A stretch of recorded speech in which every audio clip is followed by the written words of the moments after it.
Shalom para pemirsa dimanapun saudara berada. Saat ini kami di studio dari AC Chapter Jakarta ingin memberikan beberapa poin tentang buku 1 Petrus dan 2 Petrus sebagai intisari.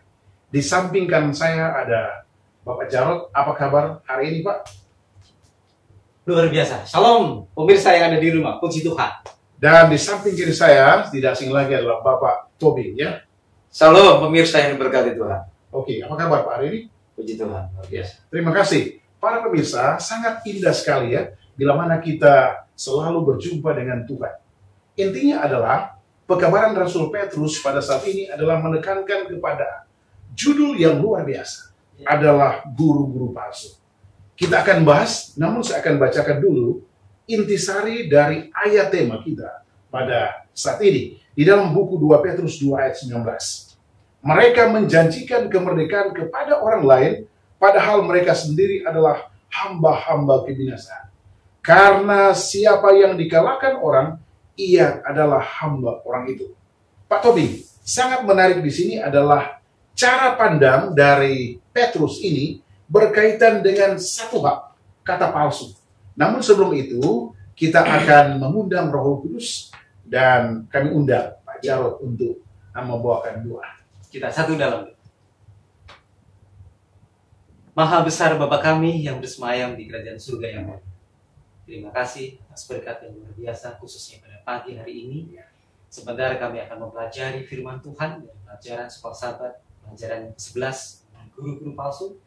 Biarlah kami dapat inspirasi dari surga supaya kami dapat boleh memahami, kami dapat mengantisipasi bila mana hal itu terjadi di dalam kehidupan kami. Kami rindu supaya kami dapat boleh setia waktu Yesus datang pada yang kali kedua. Kami serahkan sepanjang diskusi ini ke dalam tangan-Mu Yesus Kristus, penebus dan juru selamat kami. Amin. Kita lanjutkan tentang kata palsu. Yang menarik di sini adalah umat-umat Kristen pada zaman Petrus menghadapi dua indikator. Yang pertama adalah eksternal, berupa penganiayaan dan sebagainya, dan yang kedua adalah faktor internal. Tentunya faktor internal ini sepanjang minggu ini kita akan bahas tentang kriteria mengapa ada guru-guru palsu, apa tujuan mereka, mengapa mereka ada, dan mengapa Rasul Petrus sangat tertarik untuk memecahkan kasus-kasus tentang kepalsuan ini. Mungkin Pak Tobing bisa uraikan sebagai penduluan. Terima kasih Pak Kaunang. Haleluya. Mirsa yang diberkati Tuhan, kita punya pelajaran yang baik sekali dari minggu ini mengenai guru-guru palsu. Jadi Petrus di sini sebenarnya ini mengingatkan kembali. Amin. Ya, ini mengingatkan kembali. Jadi ini bukan satu fenomena yang pertama muncul, justru karena Petrus melihat berulang peristiwa itu. Ya, zaman nabi-nabi dulu juga banyak nabi-nabi palsu, dan di zaman rasul-rasul banyak juga yang mengajarkan ajaran-ajaran palsu. Oleh karena itu Petrus mengamarkan supaya hati-hati, ya, hati-hati terhadap guru-guru palsu. Ada dua ancaman terhadap eksistensi umat Tuhan. Ancaman eksternal dan ancaman internal. Eksternal itu berupa penganiayaan. Kebebasan, ya, kebebasan kita mungkin dikekang, ya, kita dianiaya, itu yang biasa berlaku. Tetapi justru dikatakan oleh pelajaran kita ini, ada bahaya yang lebih besar. Amin. Bukan dari luar, justru dari dalam. Ya, apa itu? Guru-guru palsu. Ya, guru-guru palsu. Mengapa? Karena guru-guru palsu itu kan sebenarnya dia sudah tahu mana yang benar. Tapi dia, bahasa sekarang, dia ingin cari panggung sendiri. Dia ajarkan teori atau ajaran yang baru. Ya, dia ajarkan ajaran yang baru. Sebenarnya tujuannya seperti ayat hafalan yang dibaca oleh Pak Adri. Tujuannya bukan untuk memperdekakan orang lain, tapi untuk menarik orang lain, ya, masuk ke perangkapnya lagi, ya kan? Masuk ke perangkapnya lagi, ya, supaya orang itu mengikuti apa yang diajarkan yang berupa ajaran palsu. Artinya berarti ada aslinya, ya, ada aslinya. Ini satu fenomena yang sangat marak yang dihadapi Petrus. Jika pada zaman itu tidak menjadi suatu fenomena besar, tidaklah mungkin Petrus punya perhatian besar sampai menuliskan. Iya, betul. Tidak mungkin Betul, Tuhan betul. menuntun Petrus Iya. ya sampai mengutus rohnya khusus menuliskan masalah ini. Iya. Tapi untuk lebih jauh saya kira nanti kita akan bahas. Oke, para pemirsa, sangat luar biasa penekanan hamba Tuhan Pak Tobing barusan kita dengar adalah satu hal. Bagaimana manusia itu, orang yang berdosa itu mau memampukan dirinya untuk supaya dia bisa mengalihkan kuasa Yesus, kemampuan Yesus di dalam kehidupan pribadinya. Nah, sangat baik Pak Jarod. Di sini dikatakan bahwa ada perbedaan antara palsu dan asli. Di sini kriterianya hanya sangat sederhana. Dikatakan para nabi dan guru palsu. Kalau kita lihat dalam 2 Petrus 2 ayat 1 sampai 3, dikatakan bahwa pengajaran sesat dan menyangkal Yesus. Bisakah Bapak gambarkan sedikit? Apa ide sehingga mereka mencoba untuk membuat ajaran Yesus, mencoba profil mereka sama seperti Yesus, padahal mereka adalah manusia berdosa. Iya. Itulah sebabnya Petrus katakan kepada mereka, mereka adalah apa? Guru-guru palsu. Iya. Indikatornya apa, Pak? Iya. Menanggapi akan para nabi dan guru palsu, memang Iya. kalau kita lihat Rasul Petrus ini memang orang yang memiliki satu temperamen yang keras. Amin. Kalau dilihat dari tulisannya, dia begitu gamblang. Amin. Artinya dia tidak segan-segan ya. Dia tidak segan-segan mengungkapkan bahwa ada guru-guru palsu pada zaman itu. Dan itu dikatakan di dalam 2 Petrus 1, kita baca sama-sama 2 Petrus 2 ayat 1 sampai 2. Ya. Sebagaimana nabi-nabi palsu dahulu tampil di tengah-tengah umat Allah, demikian pula di antara kamu akan ada guru-guru palsu. Mereka akan memasukkan pengajaran sesat yang membinasakan, bahkan mereka akan menyangkal penguasa yang telah menebus mereka, dan dengan jalan demikian segera mendatangkan kebinasaan atas diri mereka. Ayat yang kedua, banyak orang akan mengikuti cara hidup mereka yang dikuasai hawa nafsu, dan karena mereka jalan kebenaran akan dihujat. Nah, sekarang ciri-cirinya dulu. Ciri-ciri dari guru-guru yang palsu ini ada 4. Ada 4. Yang satu yaitu mengenai dia dikuasai oleh hawa nafsu. Satu, dikuasai oleh hawa nafsu. Yang kedua, dia mencari untung. Dia mencari keuntungan atas pelajaran yang dia sampaikan kepada umat-umatnya. Yang ketiga adalah dia pengajarannya memang sesat. Pengajarannya sesat. Dan yang keempat, dia menyangkal kebenaran. Nah, pengajaran yang sesat dengan menyangkal kebenaran artinya dia betul-betul dia menyangkal akan firman Tuhan. Tadi disebutkan dia menyangkal penguasa yang punya otoritas di atas dunia ini, yaitu Yesus yang memiliki kebenaran, janji keselamatan. Itu yang mereka sangkal. Artinya mereka mencoba untuk memberikan pengaruh kepada orang lain supaya mereka menjauh dari kebenaran ini. Jadi mesti harus hati-hati. Akan banyak guru-guru, mungkin bisa saja di dalam gereja kita atau mungkin di dalam organisasi mereka banyak sekali. Ada Yesus katakan bahwa ada umat-umat Tuhan seperti serigala yang berbulu domba, dan itu yang perlu diwaspadai. Sekali lagi, Petrus sudah menyatakan, mengamarkan sebelumnya seperti ini. Oke, terima kasih. Pak Tobi, ada yang menarik di sini. Kemerdekaan di dalam Kristus. Ini ada 2 paham. Yang pertama adalah paham kesucian dan kemurnian melawan ajaran sesat. Bagaimana menurut Bapak? Mengapa ajaran sesat ini sering dikumandangkan oleh orang-orang yang sudah menjadi pengikut Yesus, tetapi mencoba membalikkan dirinya dan membuat satu pemahaman yang berbeda untuk menghadapi apa yang disebut dengan kemurnian dan kesucian di dalam 2 Petrus 2 ayat 19. Oke. Terima kasih Pak. Jadi sebagai guru palsu supaya orang lain mau mengikut dan tidak sadar bahwa dia palsu, tentu dia harus punya tagline yang bagus. Tagline yang dia jual yaitu kemerdekaan di dalam Kristus. Kalau you ikut saya, kalau you ikut ajaran saya, kamu akan merdeka di dalam Kristus. Tapi konsep merdeka dalam Kristusnya itu sebenarnya berbeda dengan yang aslinya. Yang dimaksud merdeka dalam Kristus kan artinya bahwa kita ini dulunya hamba.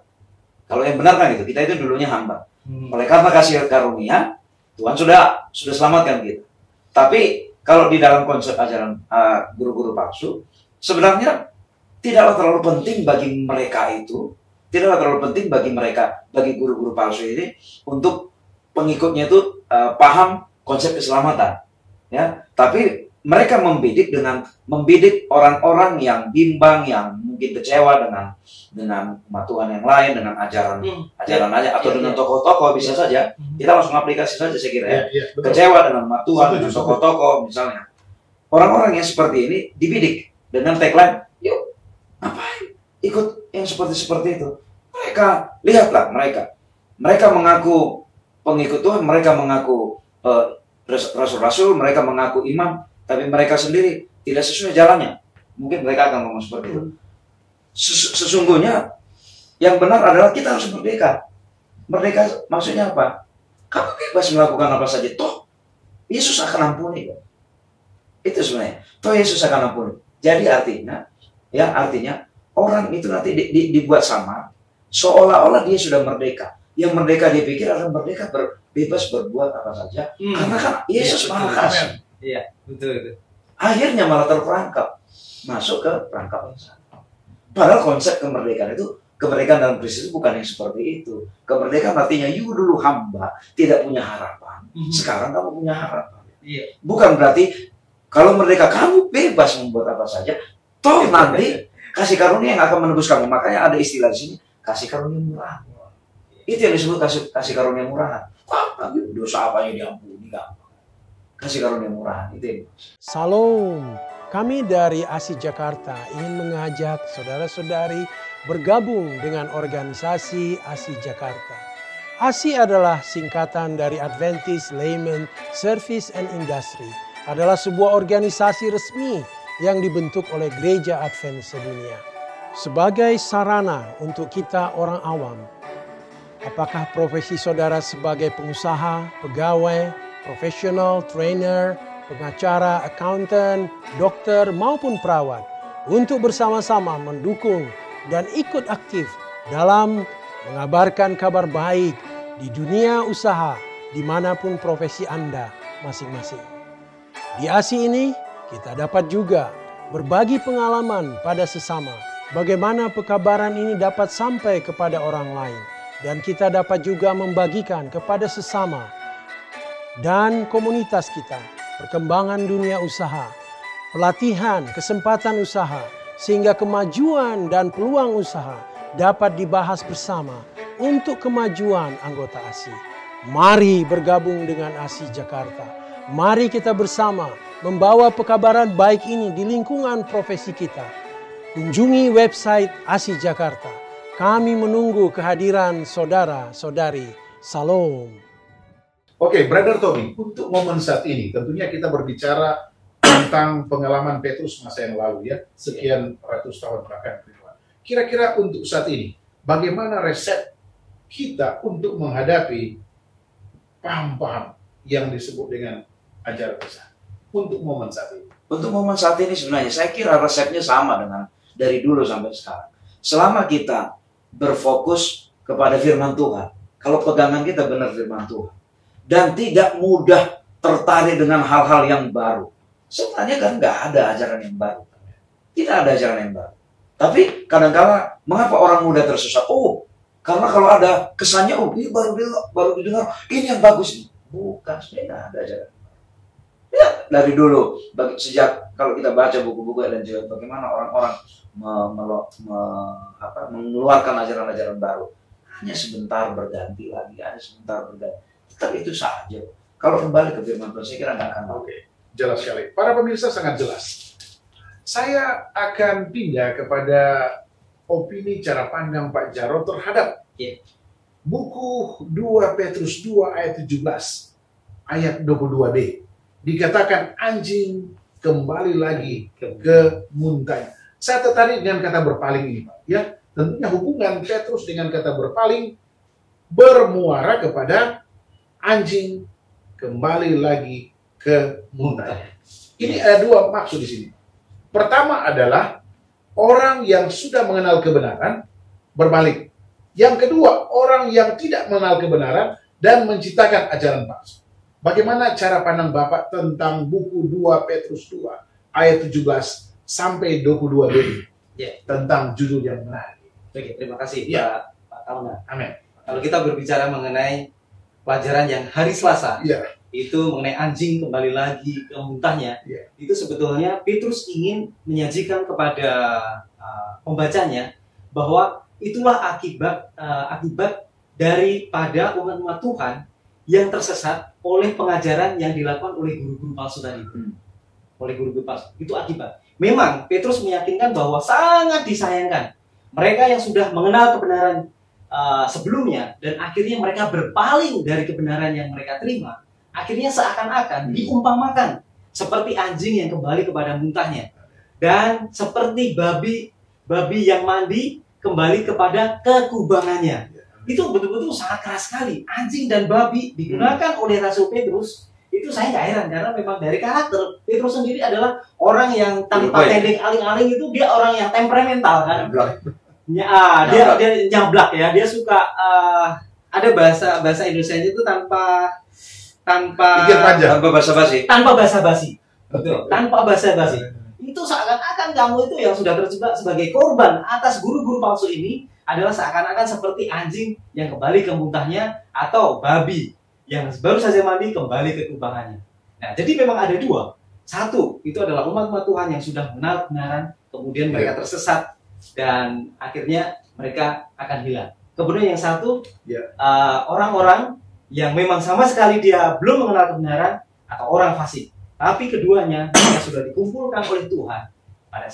Pada saatnya nanti mereka akan menerima pembalasan, penghukuman. Wah, luar biasa. Terima kasih, Pak. Kita lanjutkan. Ada dua pemahaman yang hampir sama tentang Petrus dan Yudas di dalam buku 2 Petrus 2 ayat 1 sampai buku Petrus 3 ayat 7. Dikatakan tentang pemecah belah, Pak. Sebelum kita masuk kepada risiko-risiko bila mana kita menyangkal Yesus Kristus. Nah, bagaimana cara pandang Bapak untuk mengendalikan nasib-nasib orang fasik supaya mereka bisa bertobat? Ya, itu maunya Petrus kan. Dia tidak mau supaya orang-orang fasik ini masuk kepada penghukuman, ya, ceritanya begitu. Tapi dia mau supaya mereka berbalik dan menjadi orang benar dan tidak, seperti katakan oleh hamba Tuhan tadi, adalah masuk kepada penghakiman. Menurut Bapak Tobing, kira-kira bagaimana resolusi dan pemahaman tentang konsep dosa dan aplikasi bagi orang-orang fasik ini? Oke. Pertanyaan yang sangat menantang sekali, Pak. Jadi bagaimana Allah mengendalikan nasib orang fasik? Artinya begini. Allah itu sangat dekat kepada manusia. Ya. Itu satu. Ya, Allah sangat dekat kepada manusia. Semua perilaku baik dan perilaku jahat itu tidak ada yang tidak dikontrol, tidak ada yang tidak diperhatikan oleh Allah. Nah, yang menjadi dalam konteks diskusi kita hari ini adalah walaupun bertumbuh subur guru-guru palsu dengan ajaran yang sangat meyakinkan dan seolah-olah mereka itu tidak ada takutnya. Kenapa saya katakan tidak ada takutnya? Kalau kita baca di buku Judas ya dan 2 Petrus 1 ayat 2 Petrus 1 sampai pasal 3 ayat 7, ternyata Petrus dan Judas punya sudut pandang yang sama mengenai sikap atau observasi mereka terhadap guru-guru palsu. Yang bahayanya adalah bahwa di sini bukan hanya sekedar hobi mengajarkan yang palsu, bukan, tapi di pelajaran kita ini guru-guru palsu itu sudah ada unsur menghujat Allah. Namanya menghujat itu meniadakan eksistensi Allah. Ini sudah bahaya karena kita ciptaan kok berani-beraninya meniadakan eksistensi penciptaan. Ya kan? Itu sebenarnya bahayanya. Bukan hanya sekedar Bapak punya teori baru lalu ditularkan, bukan hanya sekedar itu. Tapi di sini dia mau memposisikan diri, menggantikan posisi Allah, menghujat Allah, ya kan, menghujat, meniadakan eksistensi Allah, gitu ya, meniadakan eksistensi Allah. Lalu Petrus dan Judas punya sudut pandang yang sama, dia diamalkan kembali. Coba kembali ke zaman dulu. Tuhan tidak tinggal lihat Sodom dan Gomora. Lihat zaman Nuh. Akan dibuka semua di situ ya. Lihat zaman Nuh, dibuka semua. Apakah Tuhan biarkan ajaran-ajaran palsu, Tuhan biarkan orang-orang yang berusaha menghujat Allah? Tidak. Makanya di sini apa persamaan mereka? Persamaan mereka itu mereka sama-sama mengupas contoh pembalasan Allah di masa lalu. Ya, contoh pembalasan Allah. Air bah, kalau dulu dengan air bah Petrus tentu membuka kepada kita nanti bukan dengan air lagi, dengan api, ya kan? Sodom dan Gomora sama dimusnahkan, ya dimusnahkan. Yang menarik di sini adalah begini, dikatakan memang kasih karunia Allah itu selalu tersedia setiap waktu. Ya, rahmat dan kasih karunia Allah itu banyak dibilang, tapi jangan lupa di saat yang bersamaan konsep keadilan Allah juga berlaku. Yang namanya adil dalam bahasa gampangnya, kalau you baik, you selamat. Kalau kamu nggak baik, kamu nanti saya hukum. Itu kan konsep keadilan. Jadi kata keadilan ini kan bagaikan pedang bermata dua. Ya, bagaikan pedang bermata dua. Satu menyelamatkan, satu membinasakan. Nah, dikupas kepada kita di sini dosa-dosa apa yang mengakibatkan hukuman yang berat seperti di masa-masa lalu. Ada 6 dicatat di sini. Pertama, ya, memasukkan pengajaran sesat yang membinasakan. Jadi bagi kita di gereja Advent, organisasi kita di Indonesia beberapa waktu yang lalu sampai sekarang juga saya kira masih ada percik-percik apinya. Ada beberapa yang mencoba punya ajaran di luar doktrin yang sudah kita sepakati. Jangan lupa, itu salah satu yang membuat Allah membuat hukuman berat. Yang kedua, yaitu menghina pemerintahan Allah, memuja tadi, meniadakan eksistensi Allah. Ya, yang ketiga, menyalahgunakan kasih karunia Allah untuk melampiaskan hawa nafsu mereka. Oh, Allah kan maha baik, apa aja kita buat apa, gitu kan gitu ya. Yang keempat, menyangkal Yesus sebagai satu-satunya penguasa dan Tuhan. Ya, yang kelima, mencemarkan tubuh mereka sendiri. Ya, lalu yang keenam, kata-kata congkak dan hampa dan pemfitnah. 6 dosa ini yang membuat seseorang dihukum sangat berat. Kaitannya dengan bagaimana Allah membalaskan kejahatan-kejahatan di masa lalu, dan saya kira itu akan berulang nanti. Sejarah akan berulang. Kalau kita coba lagi lakukan 6 dosa ini, bagaimana Allah membalaskan kejahatan itu akan berulang. Oke. Para pemirsa, pemahaman yang luar biasa yang sudah dijelaskan oleh Brother Toby sangat membuat kita terharu dalam satu poin. Jangan sekali-kali kita mencoba melawan pencipta kita atau Allah, ya. Oke, salah satunya adalah sahabat, ya. Oke, terima kasih Pak Toby. Pertanyaan yang sangat sederhana, Pak. Oke, silakan. Untuk masuki pelajaran hari Kamis dikatakan bahwa mengapa Petrus masih menjadikan referensi tentang kasus Lot dan kasus Bileam diaplikasikan kepada apa? Umat-umat yang ada saat itu. Kira-kira apa yang menjadi tolak ukur sehingga Petrus masih mengutip perjanjian lama untuk membuat materi di dalam perjanjian baru ini lebih eksistens dan menusuk secara luas. Gimana? Oke. Baik, terima kasih Pak Andri. Rasul Petrus ini memang dia mengambil satu contoh, dua kisah ya, dua kisah di dalam perjanjian lama. Yang pertama itu adalah peristiwa Sodom dan Gomora, dan yang kedua adalah peristiwa Bileam. Nah, itu artinya bahwa Rasul Petrus ini dia ingin memberikan satu pandangan bahwa Tuhan ini memiliki satu cara untuk menghandle satu umat-umat yang berdosa. Orang-orang yang bebal, orang-orang yang selalu menghujat, orang-orang yang tidak mau menerima akan pekabaran Tuhan. Dan mereka yang memiliki perilaku menuruti hawa nafsu. Yang pertama adalah Sodom dan Gomora. Sodom dan Gomora ini oleh Tuhan memang itu dilihat bahwa tindak tangguh perilaku mereka sangat jauh sekali dengan apa yang diharapkan oleh Tuhan sendiri. Penuh dengan hawa nafsu dan lain sebagainya. Hanya saja pada waktu Tuhan dia mengatakan, memberikan informasi kepada Abraham bahwa dia akan membinasakan. Abraham mencoba untuk bernegosiasi karena dia ingat di sana ada keponakannya, Lot. Bahkan dia berani, Tuhan jika ditemukan ada 10 orang benar di dalam Sodom dan Gomora, tolong jangan dibinasakan. Tetapi faktanya adalah tidak ada 10 orang. Yang bisa diselamatkan itu hanyalah Lot dan kedua putrinya. Berarti hanya 3, sementara istrinya Lot sudah berpaling dan menjadi tubuh garam.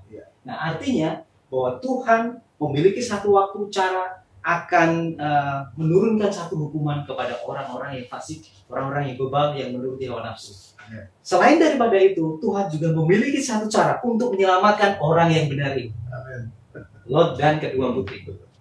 Nah, contoh yang kedua yaitu mengenai Bileam.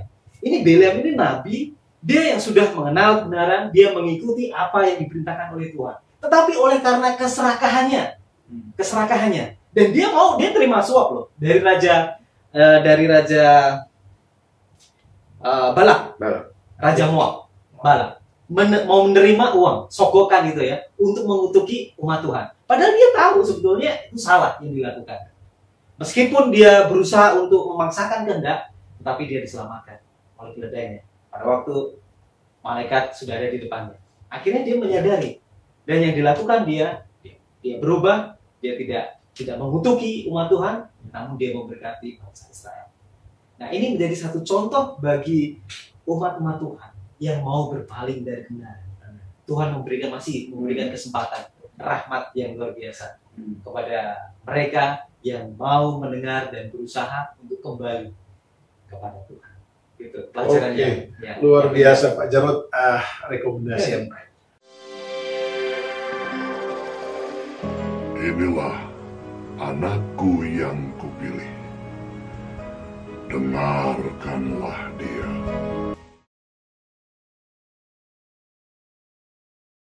Salam pemirsa. Kami dari ASI Jakarta mengundang semua anggota ASI Jakarta untuk berpartisipasi dalam memberikan pekabaran ini kepada semua orang. Jika saudara mempunyai pengalaman yang menarik di dalam mengabarkan kebenaran ini kepada orang lain, kami mengundang untuk menghubungi ASI Jakarta sehingga kita boleh rekam semua pengalaman yang menarik ini dan boleh kita siarkan melalui saluran TV DKI Conference. Dengan demikian maka kesaksian itu boleh didengar dan dilihat orang lain. Sehingga orang lain juga boleh tertarik untuk ikut aktif di dalam mengabarkan kebenaran ini. Kunjungi website kami ASI Jakarta dan kirimkan semua apa yang menarik yang boleh kita beritakan di dalam pekabaran ini. Terima kasih atas partisipasi Anda. Salam. Pak Tobi, sampailah kita di ujung pelajaran kita minggu ini tentang pemahaman palsu. Menurut Bapak, rekomendasi apa yang bisa diberikan kepada para pemirsa supaya trik-trik dari kata palsu ini dapat dijauhkan, ya, bahkan ditinggalkan? Ya, Kalau kita kembali review pelajaran seminggu ini, apa sih yang membuat adanya guru-guru palsu? Adanya salah paham terhadap konsep kemerdekaan. Ya. Gitu. Konsep kemerdekaan dari Kristus. Ya. Jadi dikatakan kalau kemerdekaan di dalam Kristus itu terbebas dari dakwaan hukum dan mendapat jaminan keselamatan karena apa yang Kristus telah buat bagi kita, dan tentunya itu bukan karena usaha kita sendiri untuk bebas. Itu memang benar. Memang itu benar. Tapi ini mulai dibelokkan sedikit, selewengkan sedikit, ya kan? Diselewengkan sedikit, dikatakan bahwa ini ya, kemerdekaan di dalam Kristus oleh ribuan orang telah salah paham karena kefasikan. Dan karena Kristus datang untuk membebaskan kita dari tuntutan hukum, banyak orang menyatakan bahwa hukum itu sendiri sudah digenapi. Sehingga mereka yang memeliharanya tidak menghargai kasih karunia. Jadi, yang disebut merdeka, apalagi ngomongin hukum, kan sudah diselamatkan oleh kasih karunia. Nggak sudah disalibkan, ngapain lagi? Jadi itu sebenarnya mengapa ada guru palsu? Karena apa? Konsep yang sama terhadap yang disebut merdeka di dalam Kristus. Sekali lagi saya tekankan, merdeka di dalam Kristus itu artinya dulu kita hamba, kita sendiri tidak bisa menebus kita. Harus ada pihak lain. Dalam konteks manusia, tidak ada oknum lain yang mampu menebus kita selain Allah melalui kematian Yesus. Bukan berarti karena kita sudah ditebus, kita bebas, bebas ngapain aja. Bukan. Justru karena kita sebagai orang yang dibebaskan oleh Yesus, kita harus menunjukkan kepada Yesus sebagai oknum yang sudah membebaskan, ini loh, saya akan berperilaku sama seperti engkau, karena engkau membebaskan saya. Bukan jadi sesuka hati. Ini yang sering dibuat salah paham. Dan para guru palsu, mengambil kesempatan dari orang-orang yang gamang, yang galau bahasa sekarangnya, yang bimbang, yang masih separuh-separuh pemahamannya, yang ada bibit-bibit kecewa, bibit-bibit sakit hati, diambil. Jadi saya kira bagaimana supaya tidak terjebak kembali, nggak usah lari dari firman Tuhan. Itu aja, nggak usah lari dari firman Tuhan. Oke, Brother Jarod, kira-kira dalam buku 2 Petrus 2 ayat 3, 2 Petrus 2 dikatakan, kebinasaan mereka tidak akan tertunda. Bagaimana, ada rekomendasi sedikit tentang pelajaran kita untuk mengakhiri sesi ini? Ya, mungkin sedikit aja bahwa Allah memiliki suatu waktu bagi orang-orang fasik, bagi orang-orang yang tidak mau kembali kepada firman Tuhan. Tadi memang sudah dijelaskan oleh Saudara Elvin, konsep mereka mengenai kebebasan yang mereka salah atau konsep mereka yang keliru. Namun bila mana mereka tetap bersikeras dengan pengajaran yang mereka lakukan, ada waktunya Tuhan akan memberikan penghukuman bagi mereka. Terima kasih Pak Jarod, Pak Tobing. Shalom para pemirsa, kita sudah mengakhiri topik yang indah dan luar biasa tentang risk dan benefit, resiko dan keuntungan. Bila mana kita percaya kepada Yesus Kristus, kebenarannya, jalannya, dan kehidupannya. Kita akan akhiri dengan doa yang akan dibawakan oleh saudara kita, hamba Tuhan, Bapak Tobing. Kita berdoa. Ya Allah Bapa di surga, hanyalah di dalam Roh Kudus Tuhan dan tinggal di dalam Engkau, kami boleh terhindar dari guru-guru palsu, dari ajaran-ajaran palsu. Karena kami sudah merasakan kemerdekaan yang sesungguhnya, yaitu Yesus sudah menembus kami. Dulunya kami hamba, tapi Engkau merdekakan kami. Kami boleh memiliki pengharapan di masa depan kami Tuhan, yaitu di surga yang sudah Tuhan sediakan. Penuhilah kami Tuhan dengan Roh-Mu, agar kami boleh selalu setia hingga Yesus datang. Mohon ampun akan pelanggaran dan dosa yang kami perbuat Tuhan. Di dalam nama Yesus kami berdoa. Amin. Amin.